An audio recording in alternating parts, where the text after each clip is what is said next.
the cursed ring of Rudolph Valentino. Rudolph Valentino, the legendary Latin lover of silent cinema, was at the height of his fame in the 1920s. Known for his irresistible charm and intense passion on screen, Valentino became the heartthrob of an entire generation. But his tragic death at the young age of 31 in 1926 left behind not only a devastated world but also a dark and mysterious object. A silver ring that many believe was cursed, responsible for the actor's untimely demise. It all started in 1920, when Valentino was walking through the streets of San Francisco. He passed by a small jewelry shop and noticed a striking silver ring displayed in the window. The ring's intricate design seemed to call out to him, and despite the shopkeeper's ominous warning, telling him that the ring was cursed and would bring nothing but misfortune, Valentino impulsively purchased it. Little did he know, this moment would mark the beginning of a tragic series of events that would unfold in his life. The actor's once thriving career soon began to crumble. Personal and professional setbacks piled up, and Valentino found himself in the depths of despair. His career in Hollywood, which had soared to great heights, started to falter, and his personal life began to unravel. With each passing day, he became more and more aware of the warning the jeweler had given him. But it wasn't until he wore the cursed ring again while performing in the film The Son of the Shriek that things took a disastrous turn. 3 weeks after filming Wrapped, Valentino traveled to New York for a brief holiday. While there, he began to feel a sharp pain in his abdomen. Rushed to the hospital, it was revealed that he was suffering from acute appendicitis. Though surgery was performed, Valentino's condition worsened, and he died just 2 weeks later, in August of 1926. But the story didn't end with his death. Rumors began to circulate that Valentino's ghost, still tethered to his beloved home, Falcon Lair, was seen wandering its halls. Falcon Lair, the mansion he built for his wife, Natasha Rambova, became the epicenter of paranormal reports. Those who visited the house reported eerie sights, strange sounds, and the unmistakable presence of the Latin lover's restless spirit. After Valentino's death, his personal effects were auctioned off, and his beloved ring came into the possession of his contemporary, Pola Negri, a famous actress of the time. Almost immediately, Negri's health began to decline rapidly, and she nearly lost her career.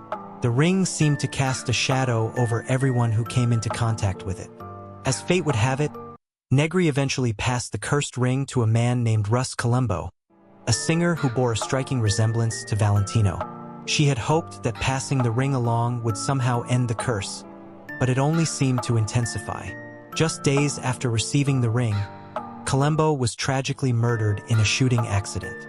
The curse of the ring had claimed yet another life. The ring eventually passed into the hands of Colombo's close friend, Joe Casino. Casino, however, decided to keep it as a memento, storing it in a glass box. But after a period of time, he forgot the dark tales surrounding the ring and chose to wear it once again. Not long after, Joe was struck by a truck and killed. The cursed ring, found on his finger, was once again passed on, this time to his brother, Del Casino. But Del's fate was no better. One night, his house was broken into, and as the police chased the burglar, James Willis, they accidentally shot and killed him. The ring was found in Willis's possession, and the curse continued to claim more victims. It seemed as though the silver ring was an object of death, linked to every tragedy that surrounded it. The curse didn't end there. A young actor, Jack Dunn, was chosen to portray Valentino in a documentary about the actor's life. Dunn, keen to honor the legacy of the late star, wore the cursed ring for a screen test. Within days, Dunn fell ill with a strange blood disease. Just 10 days later, at the age of 21, he passed away. After the death of Jack Dunn, the ring was locked away, never to be worn again. But the stories of its deadly history lingered, fueling whispers of its dark power. The cursed ring of Rudolph Valentino became a symbol of fate, a reminder of how a single object can change the course of history, carrying with it a shadow of death that spans generations. The ring's legacy continues to haunt those who come into contact with it, and the chilling stories of its curse live on in the whispers of the past. It is said that the cursed ring still waits for its next owner, ready to claim another life and another soul. The dancing wedding dress of Anna Baker. In 1849, in the quiet town of Altoona, Pennsylvania, lived a wealthy young woman named Anna Baker. Anna was known for her beauty and charm, and she was promised to marry a local blacksmith. However, her father, Ellis Baker, could not accept the idea of his daughter marrying a man of such humble means. He believed that Anna, as a woman of high social standing, deserved to marry someone with equal status, someone of wealth and prominence. Determined to have his way, Ellis Baker forcefully broke up the relationship and ordered the blacksmith to leave Altoona, leaving Anna heartbroken and furious. The young woman, bitter and resentful toward her father, chose never to marry anyone else. She lived the rest of her life in solitude, consumed by her anger and sadness, growing more bitter and harsh with each passing year. She died in 1914, still haunted by the lost love and the life that was denied to her. Before the blacksmith was sent away, Anna had already selected a beautiful wedding dress, a stunning creation she had envisioned herself wearing on her special day. But Anna never had the chance to wear the dress. Another woman, Elizabeth Dysart, a wealthier lady from the area, ended up marrying the man Anna had loved. Elizabeth, seemingly pleased with the turn of events, wore the dress that Anna had once dreamed of wearing on her wedding day. Many years after Anna's death, the Baker family mansion was turned into a museum, and the wedding dress was placed in a glass display case in Anna's former bedroom. It was there, in the room where Anna had spent many lonely, bitter years, that strange occurrences began to happen. Visitors to the museum, particularly those who visited during the full moon, reported an eerie sight. Every so often, the wedding dress in the glass case would start to move. At night, when the moonlight streamed through the windows, the dress would sway gently as though it were alive, dancing by itself. It would shift and rustle as if an invisible bride were admiring herself in the mirror, longing for the life that she was denied. The strange movements were subtle at first, nothing more than a slight shift of fabric, but over time, they became more pronounced, almost as if the dress were mimicking the movements of a person, slowly twirling in the reflection of the mirror. Historians and researchers visited the site in an attempt to find an explanation for the strange phenomenon. Could there be a natural cause for the movements? Perhaps drafts in the old house, the temperature changes, or the vibrations of footsteps outside. But after countless studies, no logical reason was ever found. The dress would continue to move, and no one could explain why. As a result, many have come to believe that it was Anna's restless spirit, unable to find peace in death, that was causing the dress to move. It is said that Anna's soul returned to the very dress that she had been denied, the symbol of her unfulfilled dreams and shattered love. The wedding dress, forever tied to her lost hopes and deep anger, became the embodiment of her lingering spirit, a spirit that would never let go of what was rightfully hers. Some say that on certain nights, particularly during the full moon, if you visit the museum and stand quietly near the display case, you can hear the faint sound of a woman's laughter echoing through the room and feel a cold chill in the air, as if Anna herself is standing beside you, reliving the moment that was stolen from her. And so, the tale of Anna Baker's wedding dress remains one of the most chilling stories in the annals of paranormal history. The dress, forever moving and swaying as though an invisible bride were still trapped within it, serves as a poignant reminder of the deep sorrow, regret, and anger of a woman who could never live the life she dreamed of. And perhaps, it is this very longing that keeps her spirit bound to the dress, forever searching for the love she was never allowed to have. Part 4. The Death Chair.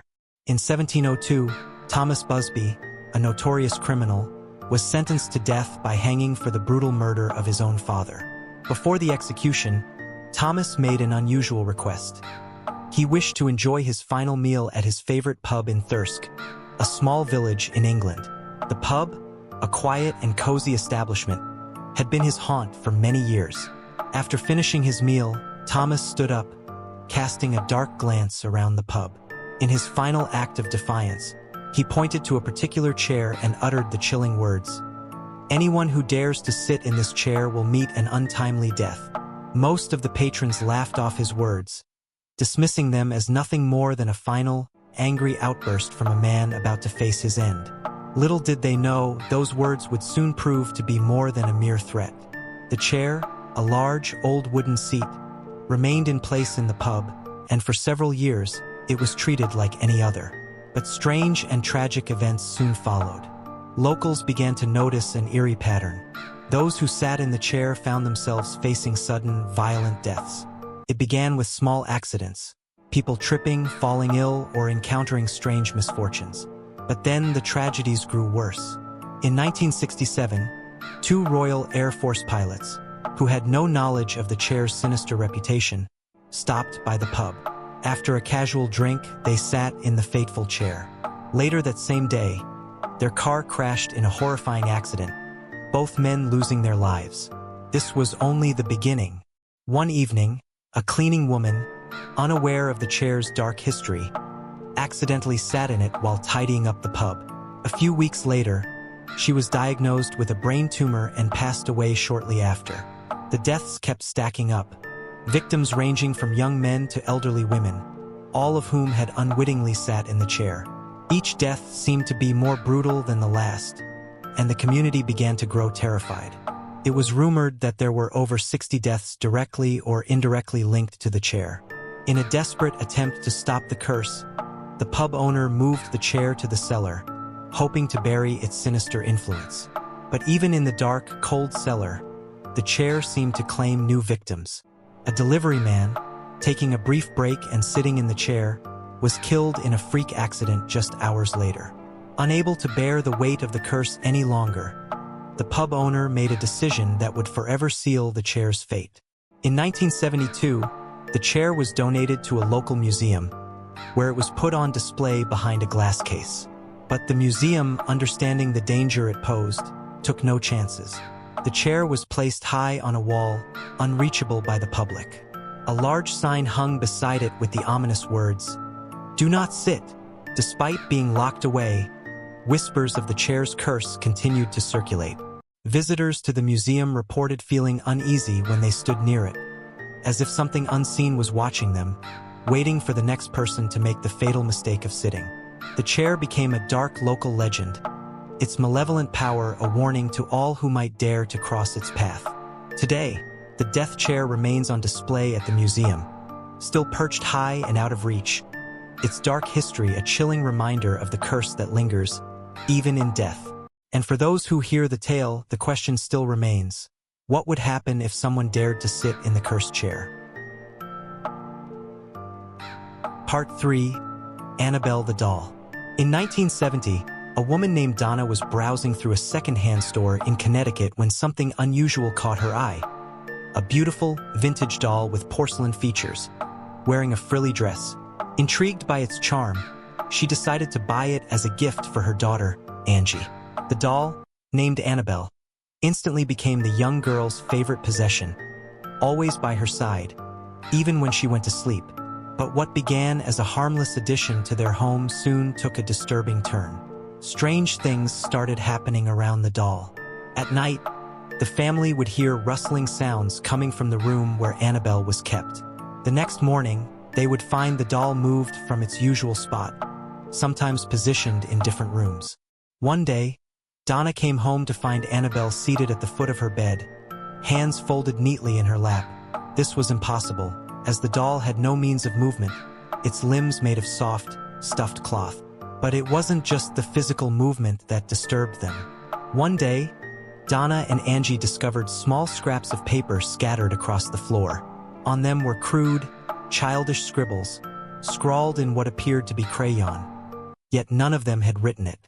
The terrifying climax of the incidents came when they witnessed the doll standing upright on its own, its soft cloth legs somehow holding it in a stiff, eerie pose, without anyone touching it. Frightened, the family reached out to a spiritualist, hoping to make sense of the strange happenings. The medium told them that Annabelle wasn't simply a doll, but the vessel of a young girl's spirit, an innocent, lost soul.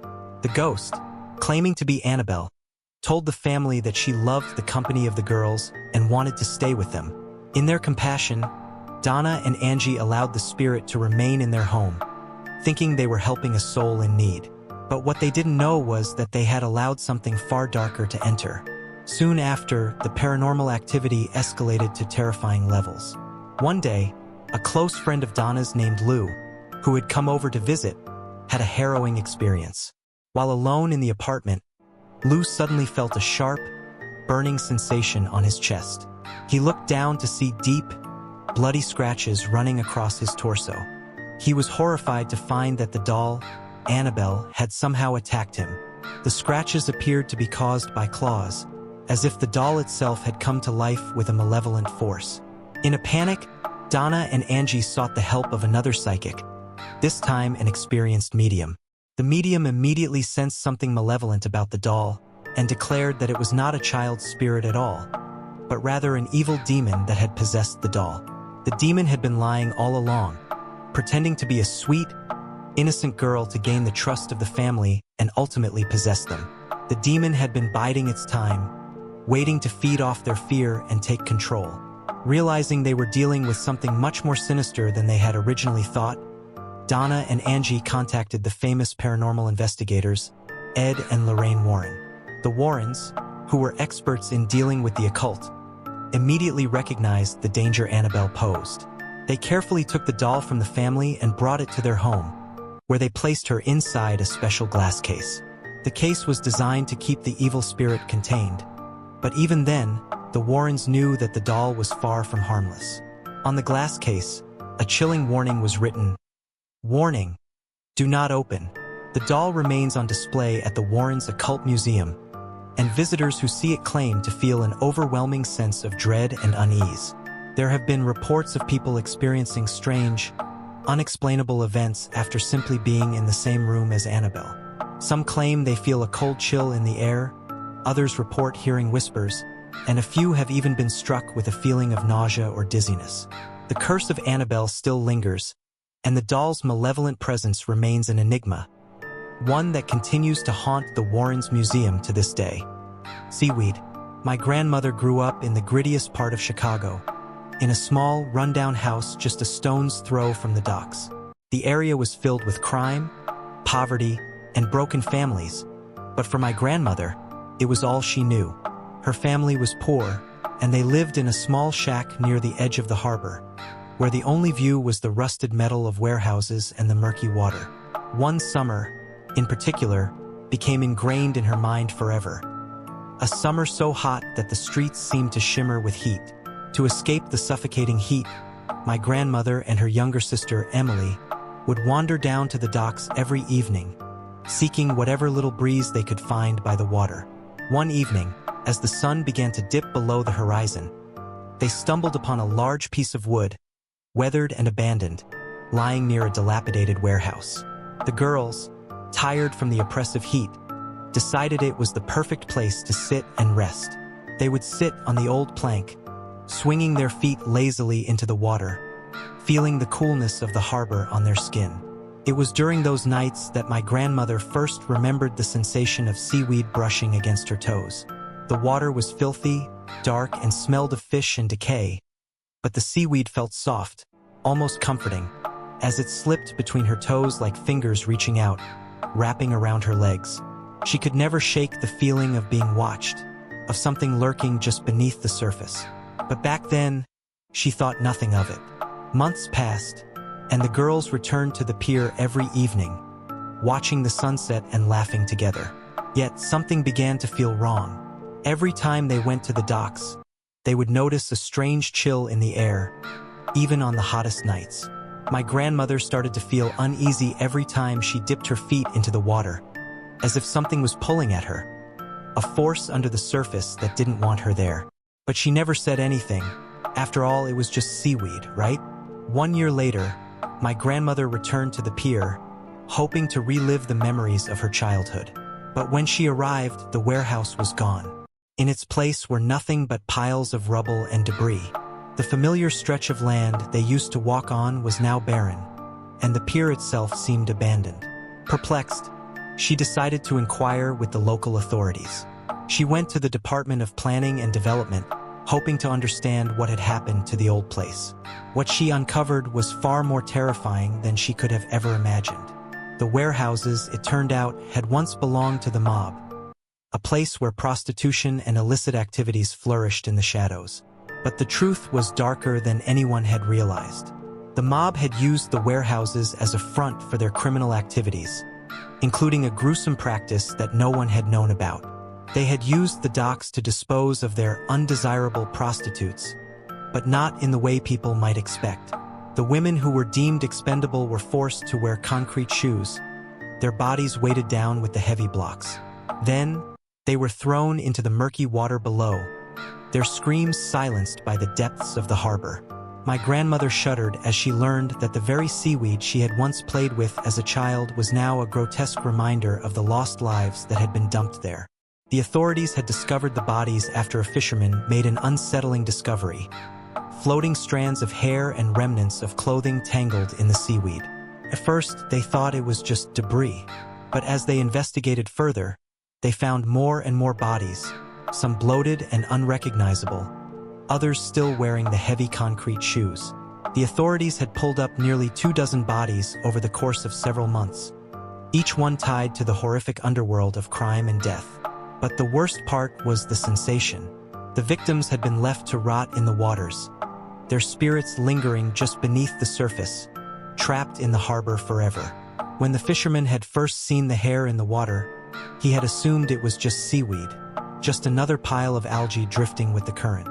But as he got closer, he realized it was something far worse. The water was alive with the souls of the women who had been cast away, their bodies never fully recovered, their souls never at rest. The seaweed, thick and foul-smelling, had become a grotesque marker of death. Every time my grandmother returned to the pier, she felt it. The sense that something was watching her from beneath the water, waiting for her to dip her toes back in. She could almost hear their whispers in the breeze, feel their fingers brush against her ankles as they reached out from the depths. Years later, when my grandmother told me the story, she would always warn me to stay away from the docks. She said there were still whispers in the wind, still signs of the lost souls who had never found peace. And when I asked her what had happened to the seaweed, she would only shake her head. "They say the seaweed is still there," she would whisper, her eyes distant, waiting for the next person to come and dip their toes into the water. And when they do, they'll never come back. It was only years after her death that I finally learned the truth. The mob's activities had been uncovered, the warehouses torn down, but the waters of the harbor still held the bodies of the women who had been forgotten. And the seaweed? It was still there, still drifting, still clinging to the dead, waiting for someone to walk by. Someone like me. The sailor without 2 coins. The sea, vast and unpredictable, had always held an eerie power over sailors. For all their courage and experience, there was an undeniable truth: they feared the ocean. No matter how many times they crossed the waves, they knew how easily the sea could swallow them whole. As they prepared to embark on their journeys, they muttered silent prayers, hoping for divine protection. But the wiser among them understood. Not every prayer would be answered. Some had sailed too far into the heart of the storm, where no one would ever find them again. Yet, there were those who, in their darkest hour, believed they had found a way to cheat death, if only for a moment. This ritual, passed down from sailor to sailor, was simple in its execution but terrifying in its consequences. When the storm raged and the waters began to pull the ship under, when the cries for help were swallowed by the roaring waves, the sailor had to do one thing: speak the words. They had to chant, "The devil may take my soul, for God has forsaken me," 3 times, in full belief that they were surrendering everything. It was a desperate plea, a call for the ferryman to come. The ferryman was not a man, but something far darker. His presence was both spectral and unearthly, and he came not to save, but to offer a cruel bargain. When the sailor spoke the words, the ferryman would hear, and no matter how violent the storm, the ship would remain steady. The sailor would be lifted from the sea, feeling no hunger, no thirst, no fear, only the strange sensation of a steady, unnatural breath and a gentle breeze against their face. But there was a catch. One could never look into the eyes of the ferryman. To look upon him was to seal your fate. The sailor would hear the ferryman whisper in the darkness, "Pay your toll," a toll for his services, but one that no man could afford. The sailor had to lie. "I have no coins," they would say. "I must return home to fetch them." The ferryman, ever patient, would row them toward the shore. As long as the sailor never met his gaze, they would be free. The shore, the land, the warmth of the earth beneath their feet, it all felt like a blessing. But they would never be allowed to return to the sea. "You must never return," the ferryman would murmur. "If you do, your soul is mine." The sailor would walk away, and though he might live to see another sunrise, there would always be a part of him tethered to that strange, unnatural bargain. Years would pass. The sailor would grow old, his body worn with age and memories of the sea. But as he lay in bed, every night, the same terror gripped him. The feeling would creep over him like cold fingers tightening around his wrist. A phantom touch, a memory of the ferryman's grasp. He could never shake the feeling of those eyes, cold, endless, waiting for him. And every night, as he fell into the deep abyss of sleep, he would feel the pressure on his wrists grow tighter, as though something was pulling him back to the waves. One night, as he drifted in and out of sleep, he dreamed of the ferryman. The figure stood at the edge of a storm, staring at him with those empty, soulless eyes, the weight of the toll unspoken yet heavy in the air. The sailor tried to look away, but he couldn't.